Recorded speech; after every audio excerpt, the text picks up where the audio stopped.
ایک دوسرے کو گالیاں دیں گے جی۔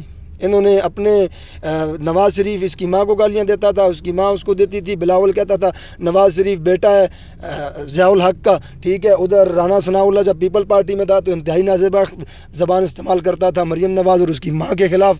میں تو وہ بات تک نہیں کر سکتا، شرم آتی ہے مجھے۔ وہی آج ان کی پارٹی کے اندر ان کا کوئی دین ایمان ہی نہیں ہے، ٹوپیاں پہنانے والے ٹھگ لوگ ہیں۔ انہوں نے معصوم عوام کو بیوقوف بنایا ہوا ہے۔ ملک کو اصل حقیقت میں لوٹ کر تباہ کرنے والے یہ دو خاندان ہیں جو اس وقت اس ملک کے اوپر قابض بیٹھے ہوئے تھے اتنے سالوں سے، اور اب پھر چاہ رہے ہیں۔ مجھے آپ یہ بتائیں، آپ جمہوریت کی بات کر رہے ہو، اسٹیج پہ آ کے جگہ جگہ آ کے جمہوریت ڈیموکریسی کی بات کرتے ہو۔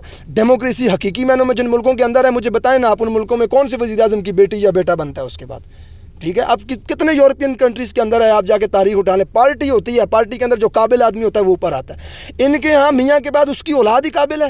پورے پاکستان کے اندر اتنے کارکنان اتنے ورکر ہیں، کوئی ایک بھی قابل نہیں آپ کو ملا جنہوں نے سالوں دے دیے میاں صاحب کو۔ ان کی بیٹی ہی قابل ملی ہے آپ کو۔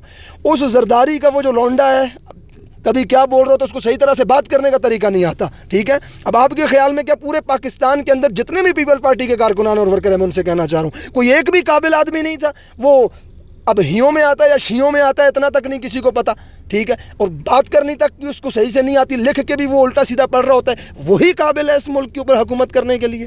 اور مجھے لگتا ہے یار ایسے لوگ آ گئے تو اللہ معاف کرے، ہماری تو جگہ ہی پیچھے کھڑے ہوتے ہیں۔ تو وہی جمہوریت کی بات، بادشاہی نظام چاہتے ہیں پاکستان کے اندر، کوئی ان سے پوچھے نہ، کوئی ان سے بات نہ کرے۔ دیکھیں جی، اپوزیشن کی جہاں تک بات کرتے ہیں نا آپ، تو مجھے ایک ہی بات سمجھ میں آتی ہے، یہ چوروں ڈاکوں ٹھگوں کا رنگ بازوں کا ٹوپیاں بنانے والوں کا ٹولہ ہے جو کبھی وہاں جمع ہوا ہوتا ہے مجمع لگا کے، کبھی وہاں جمع ہوا ہوتا ہے۔ تین بار بھاریاں لینے کے باوجود کہہ رہے ہیں ملک کو اس حالت میں پہنچا کے کہ ملک 30,000 ارب کا مقروض ہو چکا ہے، اور پھر بھی کہہ رہے ہیں کہ باری ہمیں دو، ہم اس کو 60 پہ لے کے جائیں گے، ٹھیک ہے۔ فی الحال یہ جو ساری چیزیں چل رہی ہیں، میری سمجھ میں تو اتنا ہی آتا ہے کہ ان کو کسی نہ کسی طریقے سے یہ چاہیے ہے کہ ہمیں چھوٹ مل جائے۔ جن کیسوں کے اندر حکومت ہمیں پھنسانے کی کوشش کر رہی ہے ان میں کسی نہ کسی طرح سے ہمیں NRO ملے، ورنہ حکومت کو گرانا ہی اگر مقصد ہوتا تو اسمبلی میں اپنے وزیروں سے کہیں استعفیٰ دے دیں، حکومت گر جائے گی۔ ان کو حکومت گرانے کا مسئلہ تو ان کے ساتھ ہے ہی نہیں، حکومت تو نہیں گرانی، انہوں نے کسی طرح سے یہ پریشر ڈال رہے ہیں گورنمنٹ۔ کیا آپ سمجھتے ہیں کہ اگر نون لیگ یہ اقدام اٹھاتی ہے تو پیپل پارٹی بھی سندھ میں اٹھا لے گی؟ استعفوں والے اقدام کی بات کر رہے ہیں آپ؟ جی بالکل۔ یہ بالکل بھی نہیں کریں گے، ایسا ان کا مقصد ہی وہ نہیں ہے۔ اس وقت جو انہوں نے قرضہ لے کے ملک کی جو حالت کی ہوئی ہے، میرے خیال میں تو یہ آنا ہی نہیں چاہتے اس وقت۔ یہ صرف حکومت کو پریشرائز کرنے کو۔ ان کو مسئلہ یہ ہے نا کہ ہم جس وقت ملک کے اوپر حکومت میں آ جائیں تو زمین کے اوپر ہم خدا ہونے چاہیے، نعوذ باللہ، یہ چاہتے ہیں۔